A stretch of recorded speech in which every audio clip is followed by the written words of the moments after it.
আসসালামু আলাইকুম। সি শার্পের আরো একটি ইনফরমেটিভ ভিডিওতে স্বাগতম।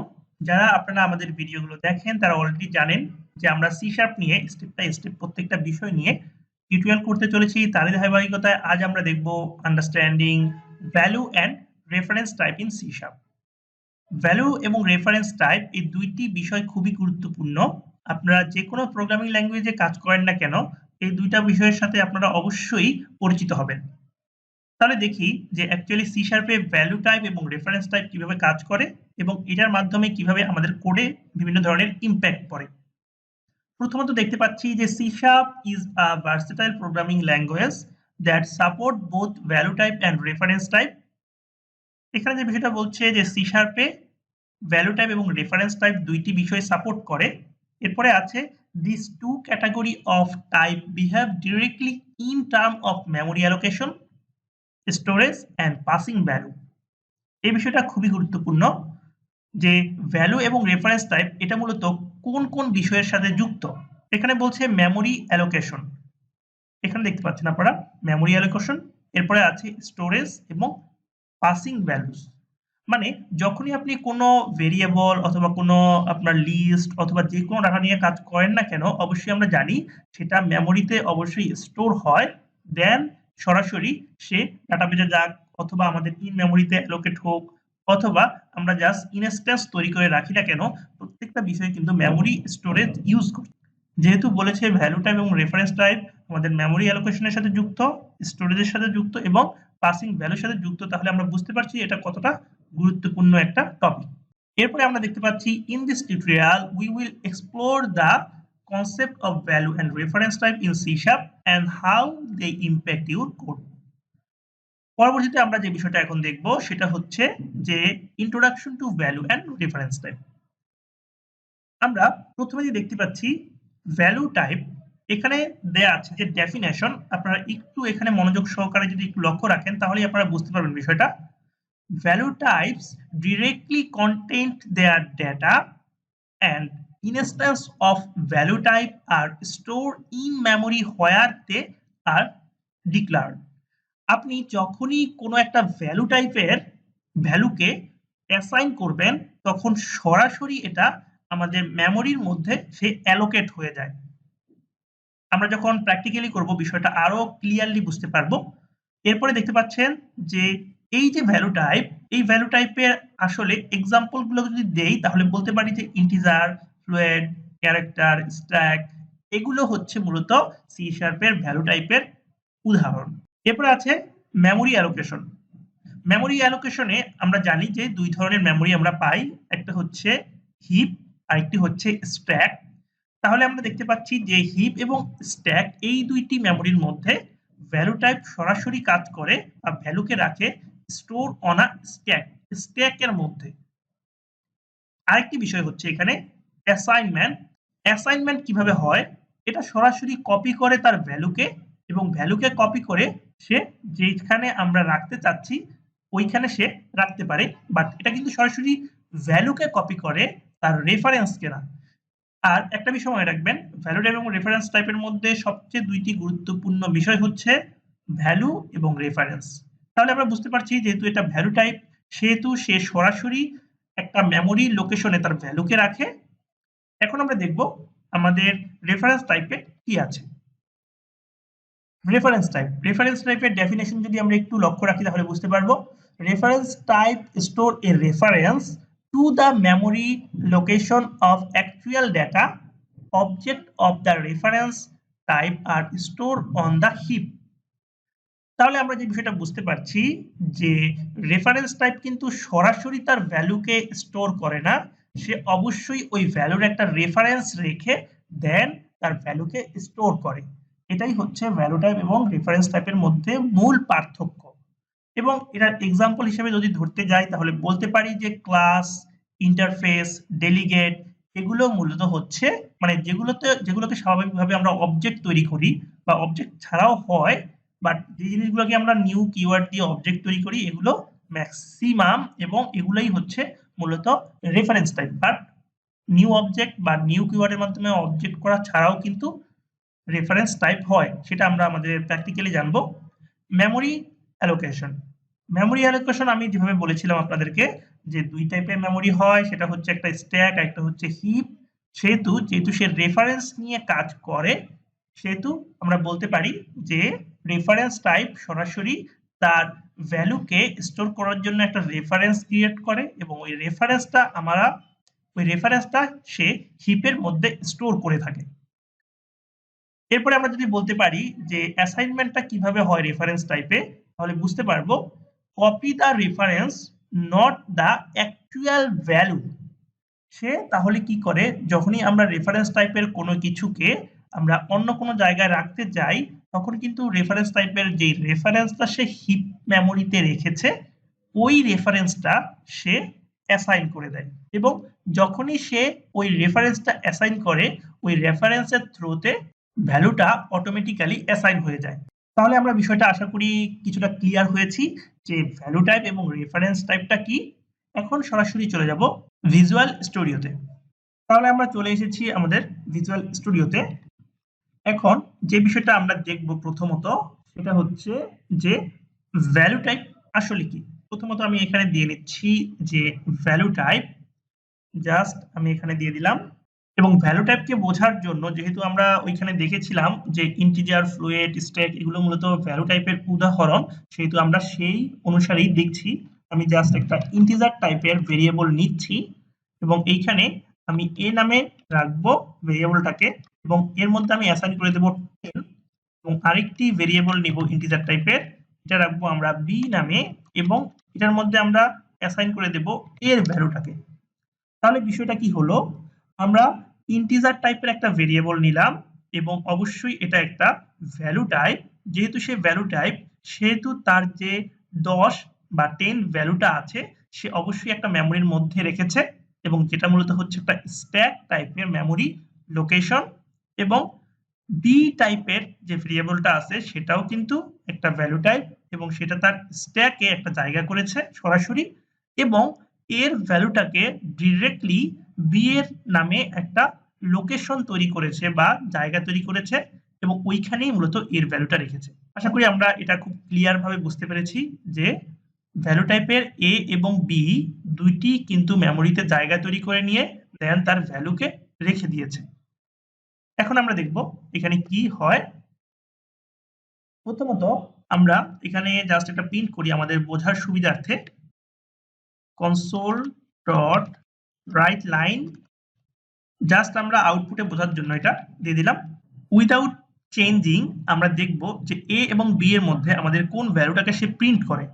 তাহলে আমরা এখানে দিতে পারি console.WriteLine, দেন আমরা এটার মধ্যে স্ট্রিং ইন্টারপোলেশনের মাধ্যমে বুঝতে পারবো অরিজিনাল ভ্যালু অফ এ, এর ভ্যালুটা দেখব এন্ড বি এবং বি এর ভ্যালুটা দেখব যে অ্যাকচুয়ালি আমরা প্রথম এই অবস্থায় কি পাই এ এবং বি তে। তাহলে আমরা বুঝতে পারছি যে আমাদের এর মধ্যে ভ্যালু আছে 10 এবং যেহেতু আমরা বি তে এর ভ্যালুটাই অ্যাসাইন করেছি, সেহেতু বি এর মধ্যে আমরা 10 পাওয়ারই কথা। এরপর আমরা একটু চেঞ্জ করব। চেঞ্জটা হচ্ছে আমাদের এর মধ্যে আমরা একটা কাজ করব, আমরা দিয়ে দিব 20 এবং 20 দেওয়ার পর সেম ভাবে আমরা এখানে জাস্ট একটু লিখে নিচ্ছি console.WriteLine এবং এইখানে আমরা স্ট্রিং ইন্টারপোলেশনের মাধ্যমে একটু দেখার চেষ্টা করব যে অ্যাকচুয়ালি আমরা কোন ভ্যালুটা পাই। জাস্ট এখানে দিচ্ছি modified value of a এবং আমি এখানে দিয়ে দেব b। আমরা যেহেতু a এর ভ্যালুটা মডিফাই করেছি, সেহেতু অবশ্যই উচিত আমাদের b এর ভ্যালুটাও মডিফাই হওয়া। এর কারণ হচ্ছে আমরা জানি যে b মূলত a এর ভ্যালুটাই হোল্ড করে। তাহলে এখন যদি আমরা একটু দেখতে যাই, তাহলে আশা করি বিষয়টা বুঝতে পারবো। আমি এখানে ডিবাগার পয়েন্টার রেখে দেন কন্টিনিউ করলাম। তাহলে আমি F10 এর মাধ্যমে স্টেপ বাই স্টেপ দেখি। প্রথমে আমাদের এর মধ্যে যে ভ্যালু এসেছে সেটা হচ্ছে 10 এরপরে b এর মধ্যে যে ভ্যালু এসেছে সেটাও হচ্ছে 10, কারণ আমরা জানি এর ভ্যালুটাই মূলত b এর ভ্যালুতে অ্যাসাইন হয়েছে। এখন জাস্ট আমরা দেখতে পাচ্ছি যে অরিজিনাল ভ্যালু অফ a এর মধ্যে আছে 10 এবং অরিজিনাল ভ্যালু অফ b এর মধ্যে আছে 10। দেখুন এটার মধ্যেও আছে 10। ওকে, সবকিছু ঠিক আছে। এখন যে বিষয়টা হচ্ছে আমরা এর যে ভ্যালুটা সেই ভ্যালুটা পরিবর্তন করে দেব। আমরা এর মধ্যে ভ্যালুটা পরিবর্তন করে দিয়েছি। এখন যদি একটু দেখেন তাহলে এর মধ্যে আছে 20। এটাই সবচেয়ে বড় বোঝার বিষয় ভ্যালু টাইপ এবং রেফারেন্স টাইপের মধ্যে। এর মধ্যে আছে 20, তাহলে অবশ্যই কিন্তু বি এর মধ্যেও আমাদের 20 থাকার কথা। দেখুন বি এর মধ্যে কিন্তু 10। এটা মূলত কেন হলো এই বিষয়টি আমরা দেখব। জাস্ট আমরা এটাকে এখানে কন্টিনিউ করি। কন্টিনিউ করলে দেখতে পাচ্ছেন original value of a 10 and original value of b 10, modified value of a 20 but modified value of b কিন্তু 10। আমরা কিন্তু পূর্বেই জেনেছিলাম যে ভ্যালু টাইপ গুলো কি কি। এর মধ্যে ইন্টিজার একটা ভ্যালু টাইপ ছিল। যেহেতু সে ভ্যালু টাইপ সেহেতু সে কি করবে, সে অবশ্যই তার ভ্যালুটাকে একটা স্টোরে সরাসরি ভ্যালুটাকে রাখবে এবং যেহেতু বি ভেরিয়েবলটাও একটা ভ্যালু টাইপ ছিল সেহেতু তার ভ্যালুটাও সে সরাসরি কিন্তু একটা মেমোরি স্পেসে রাখবে। বাট যেহেতু সে মেমোরি স্পেসে সরাসরি ভ্যালুটা রাখছে সেহেতু কিন্তু সে এর যেই মডিফাই ভ্যালুটা হয়েছে সেটাকে কিন্তু সরাসরি পাবে না, কারণ অলরেডি কিন্তু আমাদের কোডটা এক্সিকিউট হয়ে গেছে। আশা করি আপনারা বিষয়টাকে খুব সহজভাবে বোঝার চেষ্টা করবেন, তাহলেই মূলত বুঝতে পারবেন। জাস্ট এখানে কনসেপ্টটা হচ্ছে এইটা যে আপনি মেমোরির মধ্যে কিভাবে ভ্যালুটা অ্যালোকেট করছেন। আমরা পূর্বে জেনেছিলাম যে রেফারেন্স টাইপ সরাসরি রেফারেন্সটা সে রাখে এবং রেফারেন্সের আন্ডারে মূলত আমাদের ভ্যালুটাকে ডিরেক্টলি আমরা আমাদের কোনো জায়গায় স্থানান্তর করতে পারি। এখন আমরা সরাসরি চলে যাব আমাদের রেফারেন্স টাইপে। জাস্ট আমি এখানে দিচ্ছি রেফারেন্স টাইপ। এরপরে রেফারেন্স টাইপে কি ছিল, রেফারেন্স টাইপে ছিল ক্লাস, লিস্ট, এরপরে আমাদের ছিল আপনার ডেলিগেট। তাহলে আমরা এখানে জাস্ট একটা লিস্ট তৈরি করে নেব। আমরা সিঙ্গেল ডাইমেনশনাল একটা অ্যারে লিস্ট তৈরি করব এবং সেটা হবে ইন্টস নামে। আর আমরা জানি যে অ্যাকচুয়ালি এটা কিভাবে আমরা রাখবো, জাস্ট 1 2 3 রেখে দিলাম। এখন কি করব, এখন জাস্ট আমরা আরেকটা লিস্ট বানাবো এবং এই লিস্টটা বানাবো ints1 নামে এবং এর মধ্যে সরাসরি আমি ints এর যেই ভ্যালুটা আছে সেগুলোকে অ্যাসাইন করে দিলাম। আশা করি বুঝতে পেরেছেন দুইটি বিষয় কিন্তু একই করেছি। আমি এর ভ্যালু b এর মধ্যে রেখেছিলাম আর এখানে ints এর ভ্যালু ints1 এর মধ্যে রেখেছি। তাহলে চলুন আমরা এবার দেখি। জাস্ট আমি পূর্বের মতোই এখানে ডিক্লেয়ার করছি console.WriteLine, দেন আমরা এখানে দেব রেফারেন্স টাইপ এক্সাম্পল। এরপর আমরা আমাদের ভ্যালুটাকে রাখবো console.WriteLine, এরপরে স্ট্রিং ইন্টারপোলেশন করব বোঝার জন্য। এখানে দেব অরিজিনাল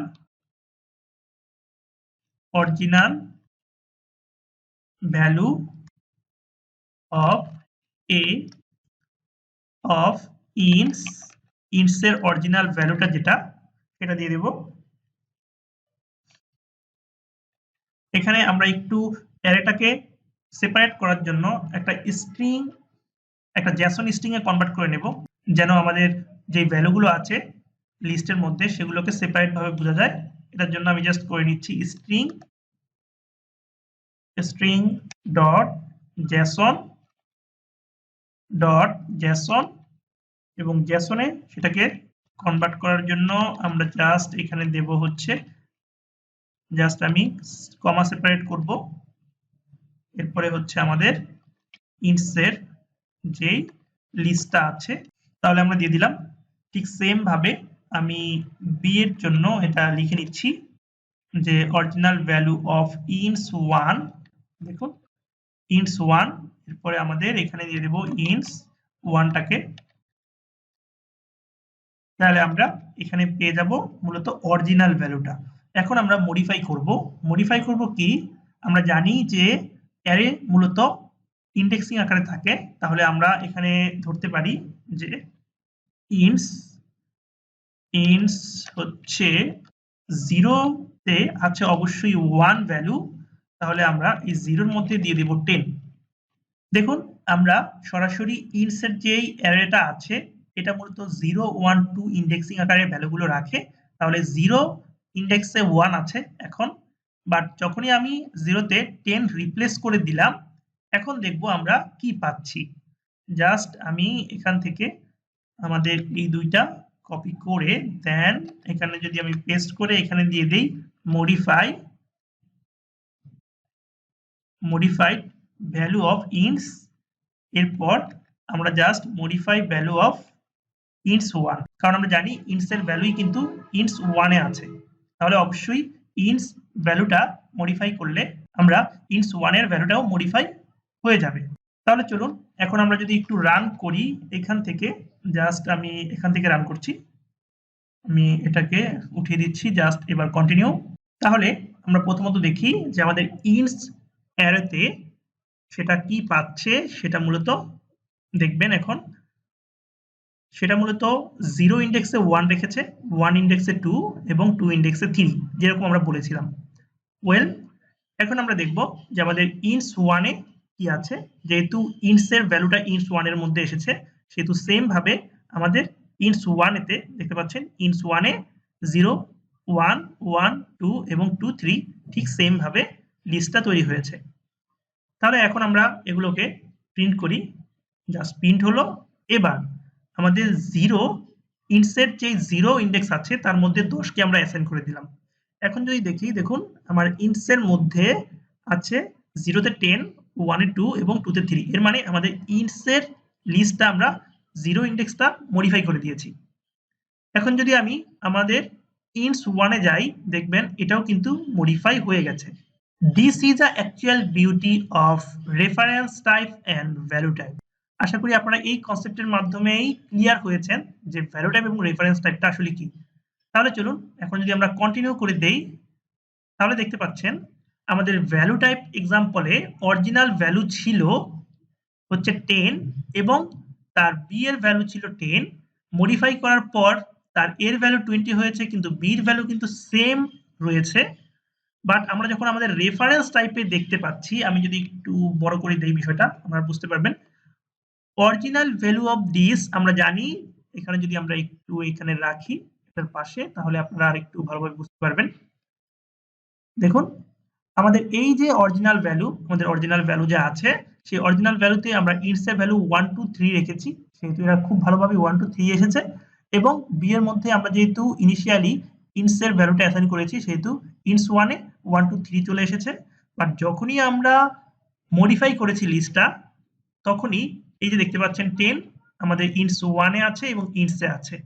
তাহলে আশা করি বুঝতে পেরেছেন আপনারা যে ভ্যালু টাইপ এবং রেফারেন্স টাইপ অ্যাকচুয়ালি কিভাবে কাজ করে। সো ফ্রেন্ড, এই ছিল মূলত আমাদের আজকের পর্বের টিউটোরিয়ালের মেইন টপিক। আশা করি আপনারা বুঝতে পেরেছেন। যদি তারপরেও কোনো প্রশ্ন থাকে আপনাদের অবশ্যই কমেন্টসের মাধ্যমে জানাবেন, আমরা যথাসাধ্য উত্তর দেওয়ার চেষ্টা করব। পরিশেষে সকলের সুস্বাস্থ্য কামনা করে আমরা আমাদের আজকের পর্বটি এখানেই শেষ করব। আসসালামু আলাইকুম ওয়া রাহমাতুল্লাহি ওয়া বারাকাতুহু।